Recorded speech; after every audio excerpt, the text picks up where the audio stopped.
Banyak yang kau perbuat di dalam hidupku. Rancangan indahmu terjadi di hidupku.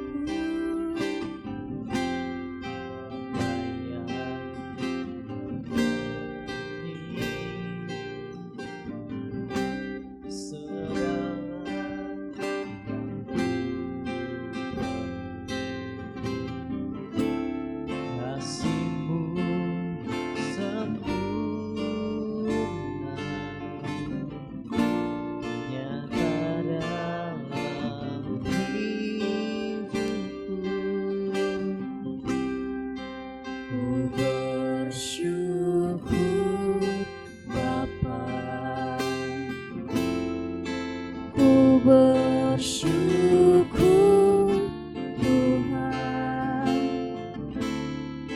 buat kasih setiamu di dalam hidupku. Ku bersyukur,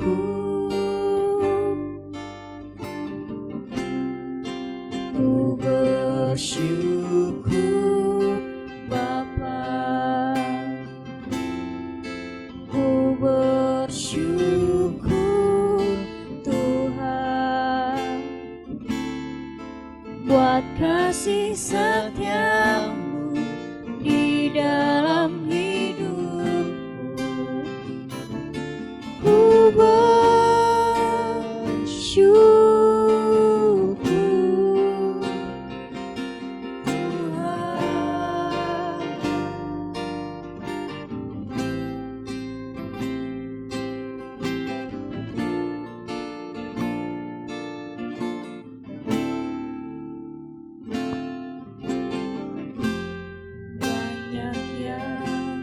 kau perbuat di dalam hidupku. Rancangan indahmu terjadi di hidupku. Bapa yang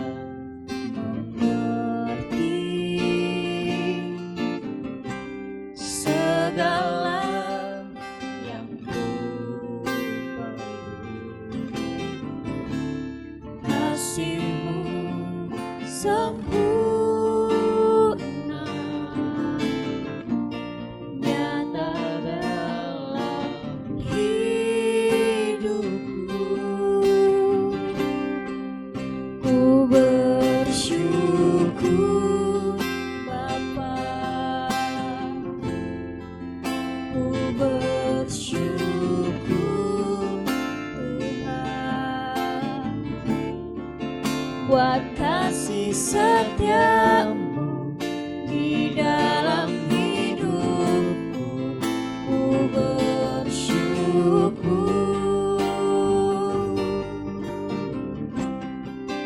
ku bersyukur Bapa.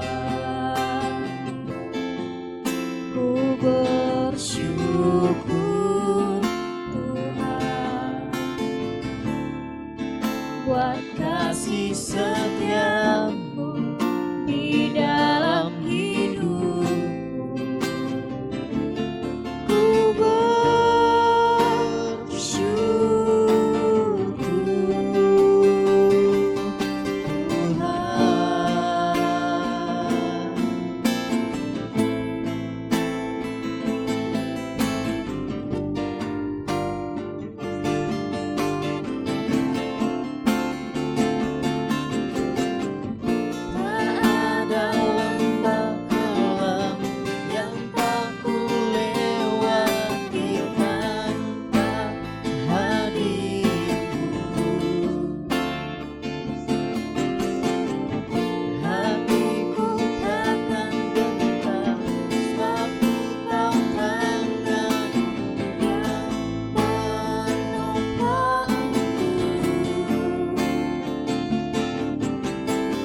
kasih setiamu di dalam hidupku, ku bersyukur,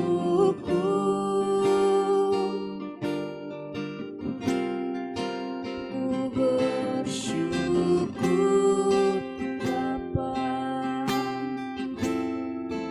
ku bersyukur Tuhan,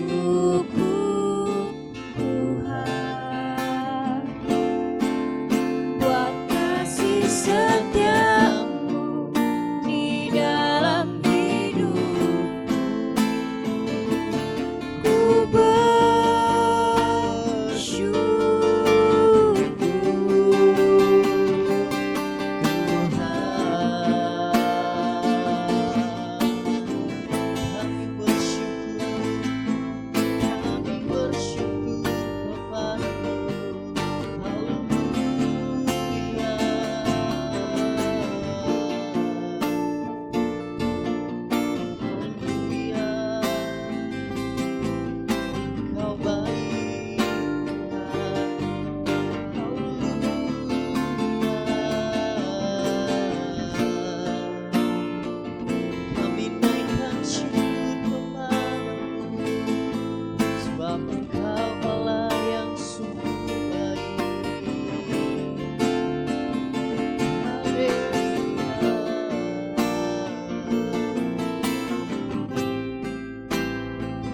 di dalam hidup, ku bersyukur Bapa, ku bersyukur Tuhan, buat kasih setiamu di dalam hidupku, ku bersyukur,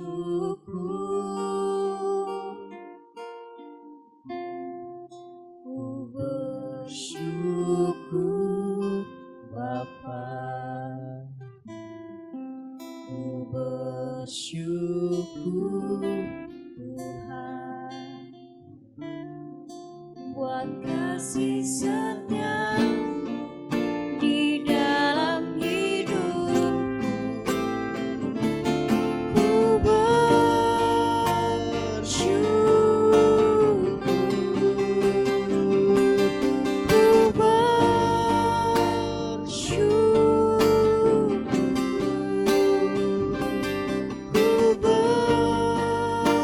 bersyukur Tuhan.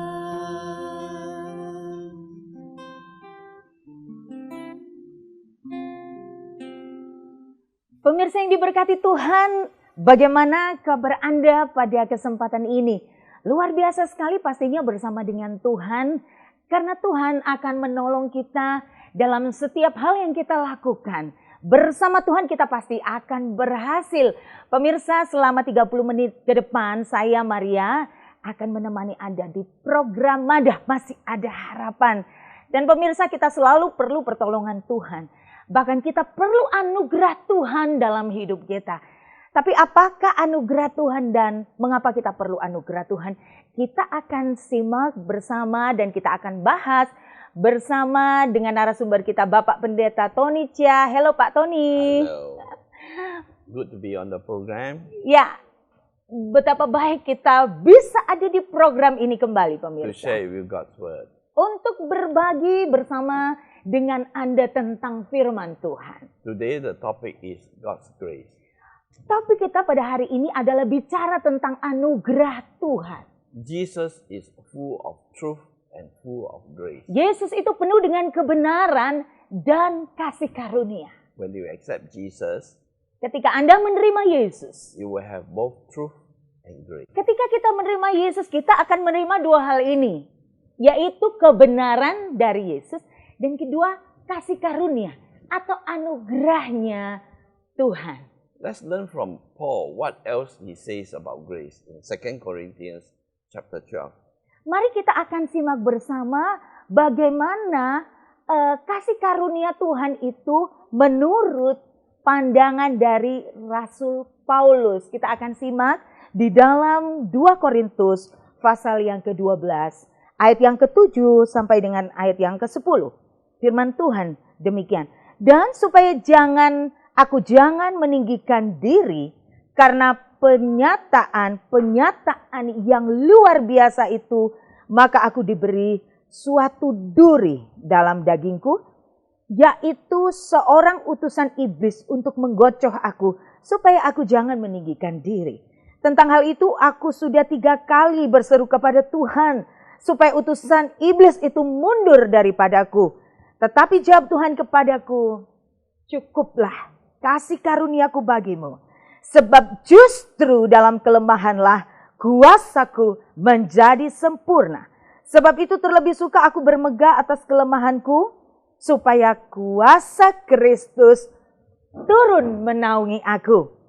Karena itu aku senang dan rela di dalam kelemahan, di dalam siksaan, di dalam kesukaran, di dalam penganiayaan dan kesesakan oleh karena Kristus. Sebab jika aku lemah, maka aku kuat. Amin. Haleluya. God bless the reading of His word. Tuhan memberkati pembacaan ayat firman Tuhan barusan. You see, in life, you can be rich, you can be talented. Dalam hidup ini kita bisa saja menjadi orang yang kaya dan orang yang bertalenta. And yet, there are problems that you cannot solve. Tapi toh masih ada masalah-masalah yang Anda tidak bisa tangani.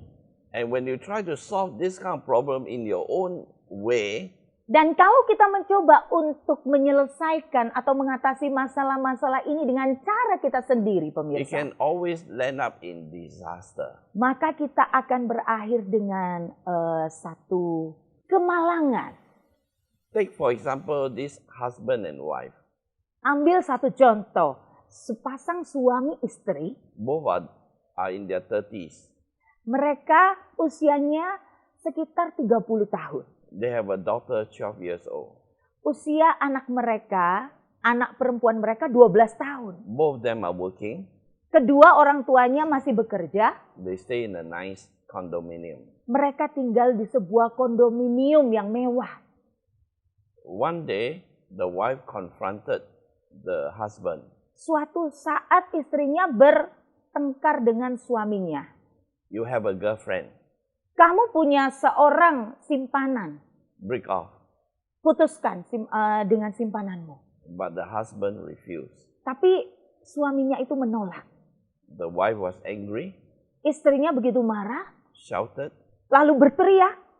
and then in a fit of anger, when she was angry, Ketika dia menjadi marah, took a knife dia mengambil pisau and stabbed the husband. dan dia membunuh suaminya, menusuk suaminya. When the husband died, Dan ketika suaminya meninggal dunia, she jumped down from the high floor. She Dia- killed herself. dia loncat dari lantai yang tinggi dan dia bunuh diri. Does it solve the problem? Saya bertanya pemirsa, apakah itu sanggup menyelesaikan masalah? Who suffers? Siapa yang menderita kemudian? Husband died, he doesn't suffer. Wife died, she doesn't suffer. But who suffers? Kalau suaminya tadi sudah dibunuh, kemudian tidak lagi menderita. Istrinya bunuh diri, setelah itu dia tidak menderita lagi.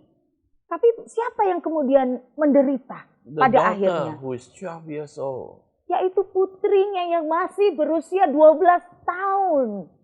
It is so sad, isn't it? Ini sangat menyedihkan, bukan pemirsa? The daughter is going to grow up with no father, no mother, and a lot of pain in her heart. Karena putrinya masih harus hidup karena usianya masih 12 tahun. Sedang orang tuanya sudah meninggal. Dia harus menjalani hidup-hidupnya ke depan dengan satu perasaan yang banyak kepedihan dan rasa sedih dalam hatinya. That is why we need God's help. Karena itulah mengapa kita perlu pertolongan Tuhan, pemirsa. And God is a loving God. Dan Jesus is a loving God. Allah dan Yesus adalah Allah yang sangat penuh belas kasihan. He's willing to help us. Dia bersedia untuk membantu kita pemirsa. Like what Paul says, he will show grace after grace. Sama seperti yang Paulus sendiri saksikan, dia akan melihat dari satu kasih karunia kepada satu kasih karunia yang lain. And the more difficulties you face, the more grace God will show you. Semakin kita menjalani banyak kesulitan, anugerah Allah juga semakin besar. If you and I learn to be humble and depend on Him. Kalau kita pemirsa belajar untuk merendahkan diri dan kita mau bergantung kepada Tuhan. Jesus says, if you want to be my disciple, Yesus berkata, kalau kamu mau menjadi pengikutku atau murid-muridku, take up the cross and follow me every day. pikulah salibmu setiap hari, ikutlah aku setiap hari. Jesus knows. Yesus tahu, In life, we will always face difficulties. dalam hidup ini kita akan selalu berhadapan dengan kesulitan-kesulitan. And if we try to bear these difficulties ourselves, we'll be stressed, very Kalau stressed. kita mencoba untuk mengatasi kesulitan ini dengan cara dan dengan menggunakan kekuatan kita sendiri, kita akan stres, pemirsa. Kita akan tertekan. Sometimes we can even be depressed. Bahkan kita akan merasa depresi. But if we learn to bear the cross that Jesus says, Tapi kalau kita mencoba untuk memikul salib Yesus seperti yang Yesus katakan, not by ourselves, but by dependent on His grace, bukan karena kekuatan kita dengan kekuatan kita, tapi karena kita bergantung pada kasih karunia seperti yang Dia katakan, you'll be blessed. maka Anda akan diberkati, pemirsa. Difficulties or the cross that we carry can differ from person to person. Kesulitan atau salib yang kita pikul ini bisa saja berbeda dari satu orang dengan orang yang lain. You might have a difficult husband or a difficult wife. Anda bisa saja punya suami atau istri yang sulit. You can have a mother-in-law that is difficult. Anda bisa punya mertua yang sulit. You can have children that are difficult. Anda punya anak-anak yang sulit. You can have a boss that is difficult. Anda juga bisa punya bos yang sulit. You can have business that is difficult. Ada yang juga punya bisnisnya yang sulit. You can have a sickness that is difficult to bear. Ada juga satu sakit penyakit yang sulit untuk kita pikul. And sometimes a lot of these difficulties cannot be solved with money alone. Dan kadang kesulitan-kesulitan ini tidak dapat kita pikul atau kita tangani, kita atasi hanya dengan mengandalkan uang saja. You need the help of God. Anda perlu pertolongan dari Tuhan. Let me give you an example. Mari saya ingin berikan sebuah contohnya untuk Anda. I used to go around Indonesia preaching. Saya sering pergi ke seluruh Indonesia untuk berkhotbah. And there's a lady that interprets for me, that follows me to interpret for me. Ada seorang wanita yang selalu mengikuti saya untuk menerjemahkan saya. Her name is Ibu Lans. Namanya adalah Ibu Lans. The kind of difficulties that she faced Jenis kesulitan yang dia hadapi ialah will cause if someone will be in her position, probably might be depressed and commit suicide. mungkin kalau orang ada pada posisi Ibu Lans tadi, mereka akan depresi dan mungkin akan coba bunuh diri. But she chose to depend on God's grace. Tapi dia memilih untuk bergantung pada anugerah dan kasih karunia-Nya Tuhan. And difficulty after difficulty she faced, Dan God's grace after God's add to her life, grace after grace. Dan dari kesulitan demi kesulitan yang dia hadapi dalam hidupnya, Tuhan semakin menambahkan kasih karunia demi kasih karunia dalam hidup Ibu Lans. She got married. Dia kemudian menikah. Then she started a church. Lalu dia mulai merintis sebuah gereja. She has 3 children. Dia memiliki 3 anak-anak. The husband left her for another woman, a young lady. Dan suaminya meninggalkan dia demi seorang wanita yang lebih muda. Imagine the hurt that is in her life. Bayangkan coba pemirsa, She has to rasa luka yang dia bisa alami dalam hati dan hidupnya. look after the church members. Dia harus menjagai, mengurusi jemaat gerejanya. She has to look after her 3 children. Juga 3 anak-anaknya. She has to bear with her own hurt in her life. Dia harus pikul salib itu dengan satu rasa pedih dalam hatinya. But she chose to depend on God. Tapi dia telah memilih untuk bergantung kepada Tuhan. Not only she runs the church, she has outreach work. Sorry? She has outreach Yeah. work. Not only she. Yeah, cabang. Can you repeat? She has a lot of branches. Not just the main church, she has a lot of branches. Bukan saja dia harus mengurusi gereja yang utama, tapi ada juga cabang-cabang dari gereja itu. In the village, she visited the people.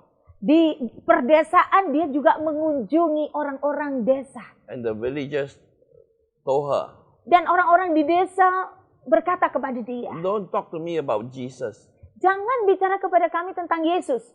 My buffalo is sick in the field. Karena bantengku ini sedang sakit, sedang ada di ladang sekarang. You pray for my buffalo. Kamu berdoalah untuk bantengku atau kerbauku. If my buffalo is healed, I will believe in Jesus. Kalau kerbauku ini sembuh, maka aku baru akan percaya kepada Yesus. She was brave enough to take up the challenge. Ia cukup berani untuk dia ambil tantangan itu. She kneel down and pray. Dia lalu berlutut dan berdoa. Jesus, heal the buffalo. Yesus, sembuhkan kerbau itu. Save this family. Sembuhkan dan selamatkan keluarga ini. The buffalo got healed. Lalu the family got saved.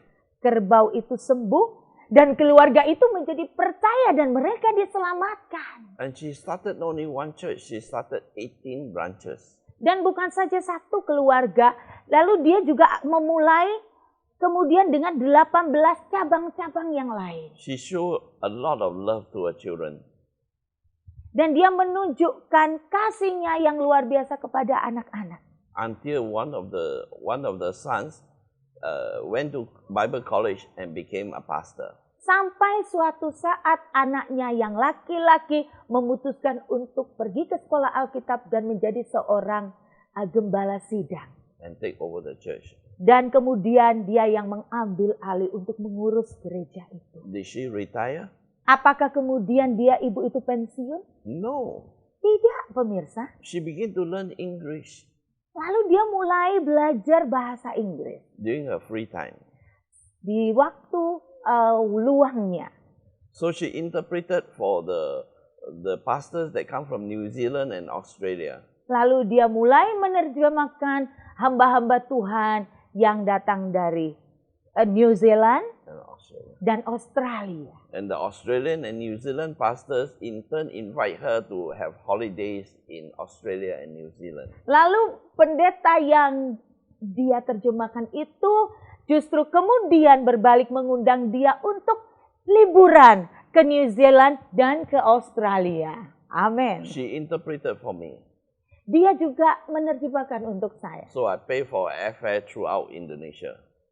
Throughout Indonesia, to Medan, to Java. Saya to membayarkan semua, She interpreted for me. All her airfare I pay for. ya, semua biaya-biaya yang ditimbulkan ketika dia berjalan bersama-sama dengan saya, menerjemahkan untuk saya bayar semua biayanya. And all the money that the church gave, I gave to her. Dan semua yang diberikan jemaat sebagai persembahan kasih untuk saya berikan untuk dia. And she collected all the money and built another new house. Dan dia mengumpulkan semua uang pemberian itu, lalu dia membangun sebuah rumah yang baru. And then after that, she began to take tours to Israel. Lalu kemudian dia mulai pergi ikut tur ke Israel. She was the leader. Dan dia menjadi tour leadernya And atau pemimpin turnya. And one of the tours, Dan kemudian salah satu dari anggota yang ikut tur itu, she met a man. dia berjumpa dengan seorang pria. At the age of 53, she got married. Di usia 53 tahun dia menikah, pemirsa. And the husband follow her, carry her back wherever she goes around preaching. Dan suaminya menjinjing tas ibu ini kemanapun dia pergi melayani. You see, God's word is real. Anda lihat bahwa firman Allah itu benar adanya. You choose to depend on Him. Kalau Anda memilih untuk bergantung kepada Dia, You have faith in the goodness of Jesus. Anda punya iman di dalam kebaikan Tuhan, You will experience the same that Ibu Lance experienced. maka Anda akan juga mengalami hal yang sama yang Ibu Lance juga alami. Difficulty after difficulty, Kesulitan demi kesulitan. God will show you grace after grace. Tapi Tuhan akan menunjukkan buat Anda pemirsa, kasih karunia Tuhan demi kasih karunia Tuhan. To the point in which you are not scared of difficulties anymore. Some- Just like Paul. Sampai pada satu titik di mana Anda tidak lagi takut. Sama seperti Rasul Paulus alami. And then coming back to carrying the cross. Mari kita kembali berbicara tentang memikul salib tadi. When you face difficulty, Ketika Anda mengalami, when God show you, menghadapi kesulitan. when God show you the grace, Ketika Allah menunjukkan kepada Anda anugerahnya. and when you learn to depend on Him, Dan ketika Anda belajar untuk bergantung kepada Dia, you begin to appreciate every day Anda akan mulai belajar untuk menghargai setiap harinya the cross that Jesus bears for you and for me. salib yang Yesus pikul bagi Anda dan saya. The difficulties that you and I face are temporary. Segala kesulitan yang Anda dan saya alami dalam hidup ini hanya cuma sementara saja, pemirsa. Because of God's grace. Hanya oleh karena anugerah Allah. But when God carried the cross for you and me, Tapi ketika Yesus memikul salibnya bagi Anda dan saya, He take away the highest pain that you and I can experience, and that is to go to hell. Dia sudah memikul segala penderitaan yang paling utama yang dia sanggup dipikul oleh setiap kita, yaitu what is the ultimate? Kita Going to hell. mengelakkan, kita pergi neraka. Ya, yaitu di mana kita yang seharusnya pergi ke neraka, tapi dia yang pemikulnya bagi kita. You begin to thank God more and more. Maka Anda akan lebih bersyukur kepada Tuhan lebih-lebih lagi. You can be sure when you experience God's grace, Anda akan mengalami ketika Anda sudah merasakan kasih karunia Tuhan, when you face difficulties, ketika Anda mengalami kesulitan, you become surer and surer of God's promise of salvation. Anda akan semakin lebih yakin dan yakin akan janji Tuhan tentang keselamatan. Would you like to accept Jesus? Maukah Anda terima Yesus? Will you pray with me? Maukah Anda pemirsa berdoa bersama-sama dengan saya? Dear Lord Jesus, Tuhan Yesus, I'm tired of all the difficulties, all the problems that I face in my life. aku sudah capek, lelah dengan semua kesulitan dan penderitaan yang kualami dalam hidup. Sometimes I even think of suicide. Kadang aku sempat berpikir untuk bunuh diri. But thank God for your love and your grace. Tapi aku bersyukur kepadamu untuk anugerahmu. I want to come to you, Jesus. Aku ingin datang kepadamu, Yesus. I want to receive you as my Savior and Lord. Aku mau menerima Engkau sebagai Tuhan dan Juru Selamatku. I want to live a life that is supplied by your grace. Saya mau menjalani hidup yang dicukupkan oleh kasih karuniamu. So that you are my living hope. Sehingga Engkau adalah satu-satunya pengharapanku yang hidup. Just as the way you help Ibu Lance, Sama seperti cara Engkau sudah membantu Ibu Lans. you can also help me. Engkau juga sanggup untuk menolongku. I come to you, Aku datang kepadamu. believing that you are a good God. Dan kami percaya bahwa Engkau adalah Allah yang baik. For those of you who are still confused, Bagi Anda yang mungkin masih bimbang pemirsa. but still searching, Tapi sedang mencari-cari. will you pray like that with me? Maukah Anda berdoa seperti ini bersama dengan saya? Dear true God, Oh Allah yang hidup. Allah yang sejati. I know you are real, Aku tahu Engkau nyata. but I'm confused. What is your name? Tapi saya bingung dengan siapa namamu. Come into my heart. Mari masuk dalam hatiku. Come into my dream. Masuklah dalam mimpi-mimpiku. If possible, show me a vision of yourself. Kalau memungkinkan, berikan aku satu visi atau penglihatan tentang dirimu. And if you are humble, Dan kalau Anda pemirsa mau merendahkan diri. you are dependent, Kalau Anda bergantung pada Tuhan. and if you are genuine in searching for Jesus, Dan kalau kita memang tulus mau mencari Yesus. Jesus will appear to you. Yesus akan muncul di hadapan Anda. I used to talk to my grandchild, Saya 4 years old. Saya terbiasa untuk berbicara kepada cucu perempuan saya yang masih berusia 4 tahun. I tell her about the love of Jesus. Saya menceritakan kepada dia tentang kasih Yesus. And one day, Dan suatu kali, without talking to her,